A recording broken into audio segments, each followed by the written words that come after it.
Hello dear students, कैसे हैं आप सभी लोग। उम्मीद करता हूँ आप सभी अच्छे ही होंगे। आज हम क्लास टेंथ की सीरीज में अपने पार्ट को आगे बढ़ाते हैं। ठीक है, आज हम क्लास टेंथ का चैप्टर नंबर 2 पॉलिनोमियल स्टार्ट करने जा रहे हैं, जिसमें हम पढ़ेंगे पॉलिनोमियल्स के बारे में। पॉलिनोमियल्स होती क्या है, उनकी दिखती कैसी है, उनका रिप्रेजेंटेशन कैसा होता है। ठीक है, और वो मैक्सिमम कितनी पावर तक की आपके सिलेबस में दी हुई है। ठीक, तो सबसे पहले हम बात करते हैं जो भी आपका चैप्टर है पॉलिनोमियल, उसमें है क्या। ठीक है, देखो जो भी सबसे पहले हम बात करते हैं जो भी आपका लिखा हुआ है पॉली और नोमियल। ठीक है, अगर हम इन दोनों को अलग अलग करके पढ़ते हैं, ठीक, अगर हम इन दोनों को अलग अलग करके पढ़ते हैं तो पॉली का मतलब होता है बहुत सारे। ठीक है, बहुत सारे। ठीक है, और नोमियल मतलब टर्म्स होते हैं। ठीक, एक ऐसा एक्सप्रेशन जिसमें आपके बहुत सारे टर्म्स होंगे। ठीक है, ऐसा ऐसा एक्सप्रेशन जिसमें आपके बहुत सारे टर्म्स होंगे। वो जनरली टर्म्स किस टाइप से लिखे हुए होते हैं। ठीक, अगर मेरे पास कोई भी पॉलिनोमियल एक्सप्रेशन लिखा हुआ है, ठीक है, एक्सप्रेशन का मतलब क्या होता है, एक्सप्रेशन का मतलब वो कि कोई भी ऐसा कांस्टेंट या नंबर जो कि किसी भी एक वेरिएबल में एडिशन हो या मल्टीप्लिकेशन हो। ठीक है, हम एक्सप्रेशन बोल रहे हैं, इक्वेशन नहीं बोल रहे हैं। ठीक, तो पॉलिनोमियल कोई भी अगर आपका पॉलिनोमियल लिखा हुआ होगा, पॉलिनोमियल एक्सप्रेशन जिसको हम जनरली पी एक्स से रिप्रेजेंट करते हैं। पी एक्स, हम पॉलिनोमियल एक्सप्रेशन को जनरली पी एक्स से रिप्रेजेंट करते हैं। पी एक्स का मतलब क्या होता है कि एक ऐसा एक्सप्रेशन जो कि इन टर्म्स ऑफ एक्स में लिखा हुआ हो, जो कि इन टर्म्स ऑफ एक्स में हो। ठीक है, तो इसका मतलब क्या होता है, एक्सप्रेशन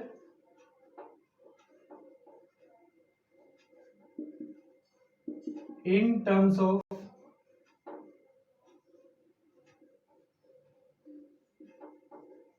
एक्स। ठीक है, अगर मैं यहाँ पे y लिख दूँ तो expression in terms of y। ठीक, अब पॉलिनोमियल लिखा कैसे जाता है। ठीक है, देखो पॉलिनोमियल हमारे पास जिसमें आपके वेरिएबल भी होंगे, कांस्टेंट भी होंगे। ठीक है, एक ऐसा एक्सप्रेशन जो आपका वेरिएबल और कांस्टेंट दोनों से मिलकर बना हुआ हो। ठीक है, वो दिखता कैसे है, वो हमारा a1 plus a2 x plus a2 x square, sorry a3, चलो इसको a नोट कर लो, a note a1 a2 plus a3 x cube plus dot dot dot an x की पावर n। ठीक है, an एक्स की पावर n, ये मेरे पास एक पॉलिनोमियल एक्सप्रेशन लिखा हुआ है। ठीक, ये जो आप देख रहे हो डॉट डॉट, ये इसका मतलब होता है कि इसमें इन दोनों के बीच में बहुत सारी टर्म्स लिखी हुई हैं। अब वो 10 हो सकती है, 15, 20, 50, 100, कितनी भी हो सकती है। जो भी इसकी मैक्सिमम लिमिट होगी, वो लिमिट कौन डिसाइड करेगा, एक्सप्रेशन में कौन कितनी टर्म्स है वो लिमिट कौन डिसाइड करेगा, जो भी मेरी n की वैल्यू होगी। ठीक है, जो भी मेरी n की वैल्यू होगी, वो वैल्यू, जो भी मेरी n की वैल्यू होगी उस वैल्यू को हम बोलते हैं डिग्री। ठीक है, जो भी मेरे पास n की वैल्यू होगी उस वैल्यू को हम क्या बोलेंगे, डिग्री। और n की वैल्यू जो भी होगी, ठीक है, n की वैल्यू जो भी होगी वो उस टाइप की इक्वेशन कहलाई जाएगी। ठीक, अगर मान लो मैं n की वैल्यू 0 पुट कर रहा हूं, ठीक है, अगर मैंने क्या कर दिया, n की वैल्यू 0 पुट कर दी, ठीक है, a0 x की पावर 0, a0 मतलब देखो जो भी हमारा a1 a2 a3 dot dot dot an लिखा हुआ है, a0 a1 a2 dot dot dot जो भी लिखा हुआ है, इनको हम कांस्टेंट बोलते हैं। ठीक है, x की पावर 0, अगर मेरे पास कोई भी एक ऐसा वेरिएबल है, ठीक है, अगर मेरे पास कोई भी एक ऐसा वेरिएबल है, तो किसी भी वेरिएबल जिसकी पावर 0 होती है, ठीक है, कोई भी एक ऐसा वेरिएबल जिसकी पावर 0 होती है उसकी वैल्यू मेरे पास 1 होती है। ठीक है, तो इसकी वैल्यू 1, तो ये क्या बचा, a0, तो ये मेरे पास क्या आ गया, कांस्टेंट। जब मेरे पास n की वैल्यू 0 होगी, अगर n की वैल्यू 1 होगी, n की वैल्यू अगर मेरे पास 1 होगी तो मेरे पास क्या हो जाएगा, इट मीन्स क्या हो जाएगा, a1x। ठीक, x की वैल्यू, x की पावर अब यहाँ पर 1 हो गई। ठीक है, अब मैंने एक और वर्ड यूज किया, पावर। पावर और डिग्री दोनों में डिफरेंस क्या है, देखो आप यहाँ पर n की पावर 0 जो भी हमने लिखा है कांस्टेंट के लिए, जो कि कोई कांस्टेंट को रिप्रेजेंट करता है, अगर n की पावर 1 है तो उसकी डिग्री 1 है, तो वो आपका क्या हो जाएगा, एक लीनियर, ठीक है, वो आपका एक लीनियर एक्सप्रेशन को रिप्रेजेंट करेगा। अगर n की वैल्यू 2 हो गई, 2 का मतलब क्या होगा, क्वाड्रेटिक, वो एक्सप्रेशन क्वाड्रेटिक एक्सप्रेशन को रिप्रेजेंट करेगा, ऐसे ही वो आगे बढ़ता चला जाएगा। ठीक, तो जो भी आपके पास पॉलिनोमियल्स होते हैं, ठीक, वो आपके सिलेबस में, ठीक है, पहला पॉलिनोमियल है मेरे पास लीनियर पॉलिनोमियल। ठीक है, लीनियर पॉलिनोमियल मतलब क्या है, जब मेरे पास n की वैल्यू 1 होगी, जब मेरे पास n की वैल्यू 1 होगी, ठीक है, तो उसको हम रिप्रेजेंट कैसे करते हैं, वो दिखती कैसी है, वो दिखती है हमारे पास ए एक्स प्लस बी। ठीक है, ए और बी कांस्टेंट है और x की पावर 1 है। ठीक है, देखो कांस्टेंट आ गया ना इसमें, इसका मतलब क्या, इसमें n की पावर 0 भी आ गई। कांस्टेंट क्या था, जिसमें आप n की वैल्यू 0 भी आ गई, अगर n की वैल्यू 0 भी आ गई तो उससे कोई हमारे पास कोई फर्क नहीं पड़ता। देखो यहाँ पे x की पावर 1 है और यहाँ पर x की पावर 0 है, दोनों के दोनों पावर आ रही है, लेकिन हमने अभी थोड़ी देर पहले क्या वर्ड यूज किया था, डिग्री के बारे में। ठीक है, डिग्री वो होती है अगर कोई भी एक्सप्रेशन जिसमें x की मैक्सिमम पावर होगी, ठीक है, डिग्री हम उसे बोलेंगे अगर आपको कोई भी एक्सप्रेशन जिसमें x की मैक्सिमम पावर होगी, जो x की मैक्सिमम पावर होगी वही उस एक्सप्रेशन की डिग्री बन जाएगी। ठीक, अगर मैं वहां पर n की वैल्यू 2 लेता हूं तो हम उसको क्या बोलते हैं, क्वाड्रेटिक।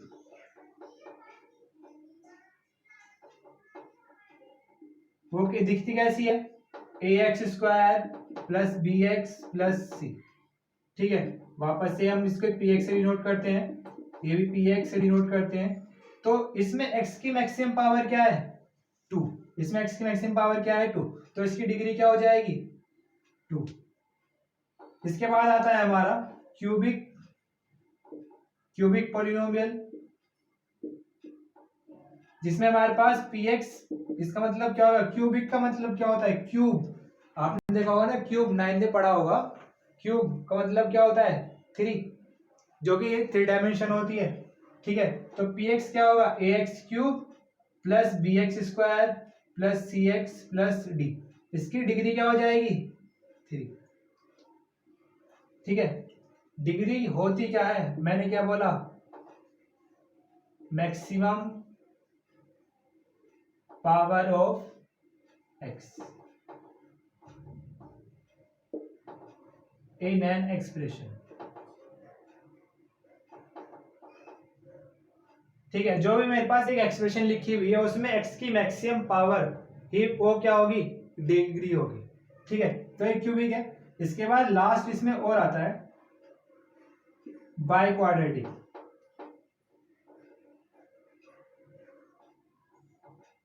बाय क्वाड्रेटिक पॉलिनोमियल का मतलब क्या होता है, एक ऐसा, बाय क्वाड्रेटिक का मतलब होता है जिसमें आपके पास x की मैक्सिमम पावर 4, ठीक है, ax power 4 plus B X cube plus C X square plus D X plus E, तो इसमें इसकी डिग्री क्या हो जाएगी, 4।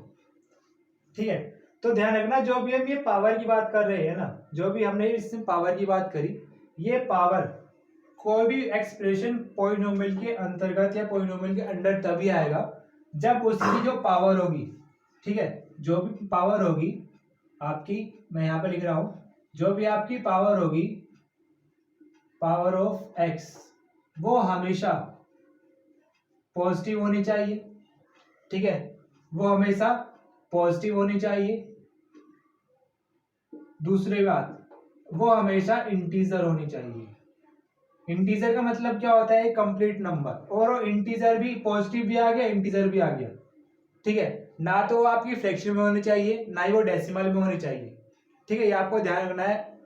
इसका मतलब क्या होगा कि अगर आपके पास कोई भी एक्सप्रेशन कुछ इस टाइप से लिखा हुआ है कि मान लो 1/x प्लस 1, ठीक है, अंडर रूट x प्लस 2, ठीक, और कुछ अगर इस टाइप से लिखा हुआ है 1/x square plus 2x plus 2, ठीक है, तो वो आपके पॉलिनोमियल नहीं होगी। ठीक है, जब मैं इसको ऊपर लेकर जाऊंगा तो उसके पावर क्या हो जाएगी, माइनस हो जाएगी। ठीक है, ये आपने 9th क्लास में पढ़ा होगा, ये सब आपकी 9th क्लास में आ जाता है कि आपकी पॉलिनोमियल कैसे कैसे हो सकती है, उसकी पावर क्या क्या हो सकती है। ठीक है, तो आपको ध्यान रखना है कि उसकी पावर पहली बात तो पॉजिटिव होनी चाहिए, और रोज की पावर इंटीजर होनी चाहिए, ठीक है, तभी वो एक्सप्रेशन पॉलिनोमियल के अंदर आ सकता है, वरना तो पॉलिनोमियल के अंदर वो नहीं आएगा, ठीक है। हम इसके बाद बात करेंगे कि अगर हम किसी पॉइंट पर पॉलिनोमियल एक्सप्रेशन दे रखा है तो उसकी वैल्यू क्या होगी, but before pause the video to note it down.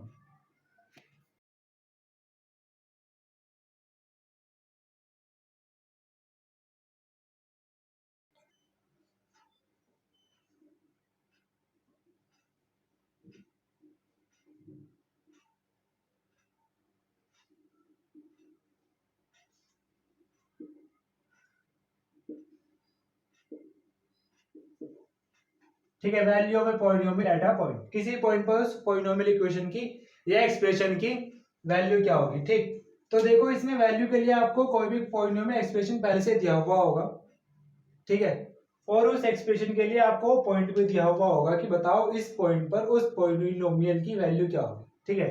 जैसे फॉर एग्जांपल अगर हम बात करें, आपसे उसमें बोलेगा कि लेट से P X is equals to X square minus के 5x प्लस के 3, ये एक्सप्रेशन आपको बताना है कि एट x इक्वल्स टू 2 पर इसकी वैल्यू क्या होगी, ठीक है।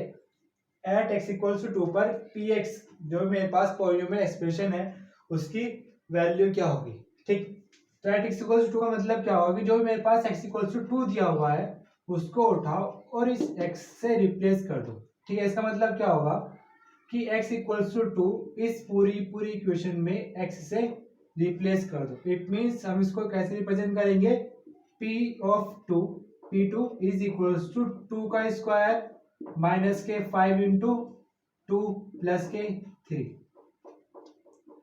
ठीक है। इट मींस क्या होगा 2 4 माइनस के 10 प्लस के 3, इट मींस 4 और 3 7 और माइनस के 3, ठीक है। तो हम क्या लिखेंगे, एट x इक्वल्स टू 2, ठीक है, p of 2 is equals to minus के 3, p ऑफ 2 मतलब जो मेरे पास पॉलिनोमियल है उसकी वैल्यू क्या होगी, ठीक। तो अगर आपको कोई भी पॉलिनोमियल दे रखा है और कोई पॉइंट दे रखा है तो उस पॉइंट को आप उस पॉलिनोमियल में पुट करके आप उसके ऐसे किसी भी पॉलिनोमियल एक्सप्रेशन की आप वैल्यू फाइंड कर सकते हो, ठीक। छोटा सा टॉपिक था, इजी सा। इसके बारे इसको नोट करने के बाद हम बात करेंगे कि अगर आपको जीरो निकालने हो, ठीक है, जीरोस ऑफ पॉलिनोमियल होते क्या है आखिरकार, ठीक है। और यहां से हमारे पास इस चैप्टर का इंपॉर्टेंट पार्ट स्टार्ट हो जाता है, zeros of a polynomial.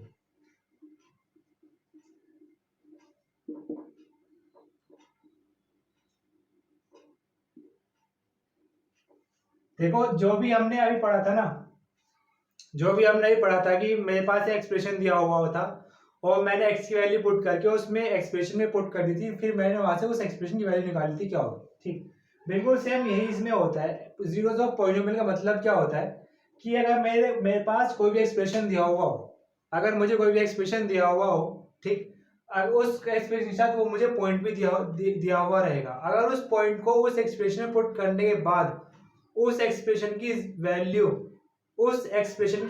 Zero आती है, अगर उस पॉइंट को उस एक्सप्रेशन में पुट करने के बाद उस एक्सप्रेशन की वैल्यू जीरो आती है, तो उस पॉइंट को जो भी हमने उस एक्सप्रेशन में पुट किया उस पॉइंट को हम बोल देंगे जीरोस ऑफ द पॉलिनोमियल, ठीक है, जो भी उस पॉलिनोमियल एक्सप्रेशन आपको दिया हुआ होगा, ठीक है। फॉर एग्जांपल अगर मैं एग्जांपल लूं, for example at x equals to minus के 2 और मुझे एक्सप्रेशन दिया हुआ है P X equals to X square minus के, अगर मैं पिछले वाला एग्जांपल ही लूं प्लस 3, ठीक है। तो एक मुझे एक्सप्रेशन, हमने पहले वाला एग्जांपल लिया, बस हमने पॉइंट को थोड़ा सा चेंज कर दिया, ठीक। अगर मैंने पॉइंट को चेंज किया तो हम देखते हैं अगर ये वाला पॉइंट इसमें पुट करने के बाद, ठीक है, अगर ये वाला पॉइंट इसमें पे पुट करने के बाद इस पूरे एक्सप्रेशन की वैल्यू जीरो हो जाती है, तो हम इस x इक्वल्स टू 2 को बोल देंगे कि ये जो मेरे x की वैल्यू है वो इस एक्सप्रेशन के लिए जीरोस ऑफ द पॉलिनोमियल है, ठीक है। तो वैल्यू पुट करेंगे तो हम कैसे पुट करते हैं, p of minus 2 is equals to minus 2 का स्क्वायर माइनस 5 इंटू माइनस के 2 प्लस के 3, तो माइनस 2 का स्क्वायर 4 माइनस इंटू माइनस आपने पढ़ा होगा, माइनस इंटू माइनस प्लस होता है, ठीक है, plus into minus minus, minus into plus minus, और प्लस इंटू प्लस प्लस, ठीक है, ये आपको ध्यान रखना पड़ेगा, ठीक। तो माइनस की मल्टीप्लाई माइनस में हो रही है तो प्लस हो जाएगा, और 5 इंटू टू 10 प्लस 3, देखो इसको मैं ऐड भी कर लूं कैसे भी तो वो 0 के बराबर नहीं आएगा। तो क्या होगा, x इक्वल्स टू 2 मेरा एक पॉलिनोमियल नहीं है, किसके लिए, उस एक्सप्रेशन के लिए, ठीक है। अगर हम दूसरा एग्जांपल लें, at X equals to, point हम सेम रख रहे हैं, एक्सप्रेशन चेंज कर रहे हैं, P X is equals to, ठीक है, एक्स स्क्वायर माइनस के 5x माइनस 40, ठीक। मैंने एक्सप्रेशन चेंज कर दिया है, ठीक है, पॉइंट सेम रखा, मैंने एक्सप्रेशन चेंज कर दिया। अब एक्सप्रेशन जब मैं चेंज किया, अगर मैं इस पॉइंट को इस वाली एक्सप्रेशन में पुट कर रहा हूं तो देखो कि क्या वो पुट करने के बाद वो एक्सप्रेशन की वैल्यू 0 आती है या नहीं आती है। पुट करेंगे तो p of minus two is equals to minus two का square minus 5 minus two minus के 14, तो 4 माइनस टू माइनस का स्क्वायर, स्क्वायर का मतलब क्या होता है, देखो माइनस टू का स्क्वायर का मतलब क्या होता है, माइनस टू का स्क्वायर, इट मीन क्या होगा, माइनस टू की 2 बार मल्टीप्लाई खुद में, माइनस टू की 2 बार मल्टीप्लाई खुद में, तो minus into minus, minus into minus plus होता है तो प्लस साइन आ जाएगा, 2 इंटू टू 4, तो माइनस टू का स्क्वायर क्या हो जाएगा, प्लस के 4, माइनस इंटू माइनस प्लस 4, और 5 इंटू टू 10 माइनस के 40, ठीक है। अब मैं कैलकुलेशन करूंगा, अब इस एक्सप्रेशन की वैल्यू 0 आ रही है, ठीक है, तो हम क्या लिखेंगे, x equals to minus two is the 0 of the given polynomial, ठीक है, आप इतना लिख देंगे और आपको आंसर छोड़ देंगे, ठीक। तो pause the video to be noted down, ठीक है। अभी हमने एग्जांपल पढ़ा कि आपके पास कोई भी एक्सप्रेशन दिया हो तो हम उसको कैसे, किसी भी एक्सप्रेशन को कोई अगर पॉइंट दिया हुआ तो उसको हम कैसे बताएं कि वो उस एक्सप्रेशन का जीरोज है या फिर नहीं है, ठीक है। अब हम बात करते हैं कि अगर आपको कोई भी एक्सप्रेशन दिया हुआ हो, ठीक है, सबसे पहले हम बात करते हैं क्वाड्रेटिक के बारे में, ठीक। क्वाड्रेटिक एक्सप्रेशन हम रिप्रेजेंट कैसे करते हैं, वो दिखता है कैसे, अगर क्वाड्रेटिक एक्सप्रेशन है तो px इज इक्वल्स टू, उसका जनरल रिप्रेजेंटेशन होता है ax square plus bx plus c, ठीक है, ये हमारे पास क्वाड्रेटिक एक्सप्रेशन होता है, ठीक, जिसमें a b और c, a को हम बोलते हैं कोएफिशिएंट ऑफ x स्क्वायर, ठीक है, coefficient of X square, B को हम बोलते हैं कोएफिशिएंट ऑफ एक्स, और सी को हम बोलते हैं कांस्टेंट कोएफिशिएंट, ठीक है, सी को हम क्या बोलते हैं, कांस्टेंट कोएफिशिएंट, ठीक।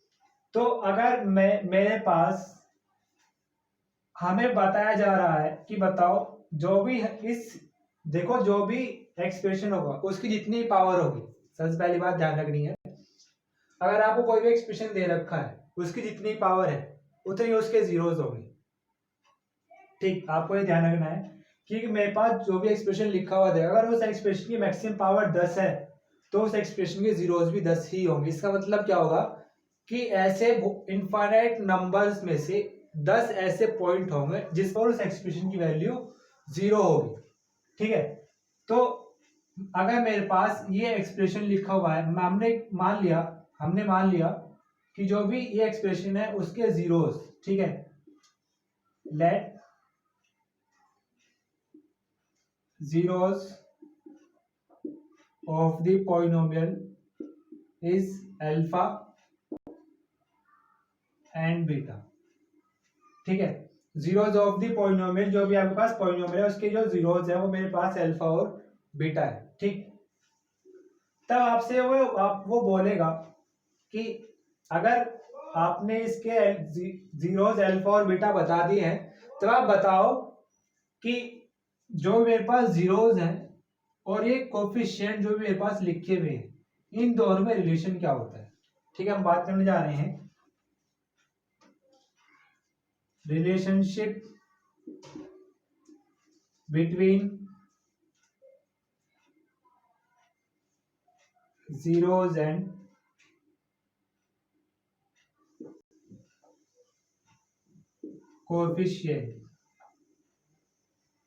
coefficients of polynomial। ठीक है, बात करने जा रहे हैं relationship between zeros and coefficient of polynomials. ठीक, तो रिलेशनशिप इसमें मेरे पास फर्स्ट रिलेशनशिप होता है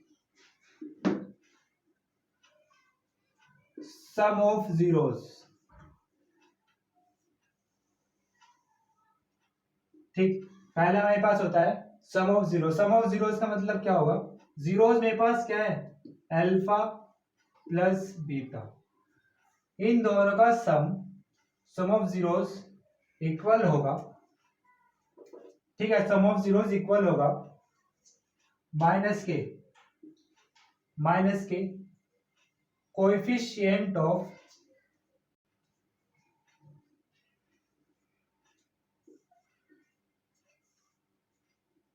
x माइनस के coefficient of x upon coefficient of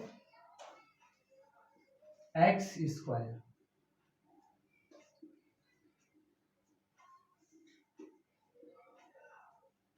ठीक है, ये मेरे पास उस पहले वाले का सम ऑफ जीरोस के लिए ये मेरे पास है, आप इसको फॉर्मूला बोल दो या रिलेशनशिप बोल दो, बात एक ही है। ठीक, तो alpha plus beta is equal to coefficient of X क्या होता है, क्या है कोएफिशिएंट ऑफ एक्स, क्या है बी, तो इट मींस माइनस के बी, एक्स स्क्वायर कोएफिशिएंट क्या है ए, तो सम ऑफ जीरोस मेरे पास क्या होगा, alpha plus beta is equal to minus के बी अपॉन ए। ठीक है, इससे हमारे पास सेकंड होता है product of zeros.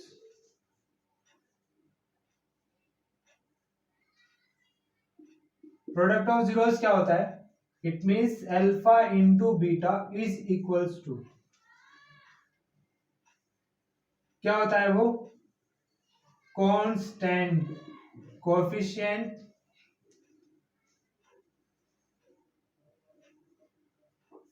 Upon coefficient of X square. ठीक है, इट मींस क्या होगा, alpha into beta is equals to constant coefficient का मतलब सी अपॉन, ठीक है, सी अपॉन एक्स स्क्वायर मतलब क्या होगा ए। तो ये हमारे पास रिलेशनशिप होता है दो प्रकार के, ये इंपॉर्टेंट भी है, आपको ध्यान रखना है। ठीक है, ये आपका क्यूबिक में भी और बाय क्यूबिक में भी सब क्यूबिक में भी और बाय क्वाड्रेटिक में दोनों में यूज होगा। ठीक है, तो सम ऑफ जीरोस हमारे पास पहला रिलेशनशिप है, प्रोडक्ट ऑफ जीरोस हमारे पास दूसरा रिलेशनशिप है। ठीक है, अब हम देखते हैं कि इस पर आपको क्वेश्चन किस टाइप से बनते हैं, but before pause the video to be noted down. ठीक है, तो जो भी हमने आज पढ़ा, थोड़ा बहुत हमने पढ़ा था, ठीक, रिलेशनशिप बिटवीन जीरोस, ठीक है, एंड कोएफिशिएंट, और इससे पहले हमने पढ़ा कि हम किसी भी पॉलिनोमियल एक्सप्रेशन के लिए जीरोस हम कैसे बताते हैं कि वो उस एक्सप्रेशन का जीरोस है या नहीं है। ठीक है, तो आज के लिए बस इतना ही। अगर आपको वीडियो पसंद आई हो तो लाइक, सब्सक्राइब, शेयर और कमेंट करें, बताएं कि आपको वीडियोस कैसे लगी। ठीक है, थैंक यू।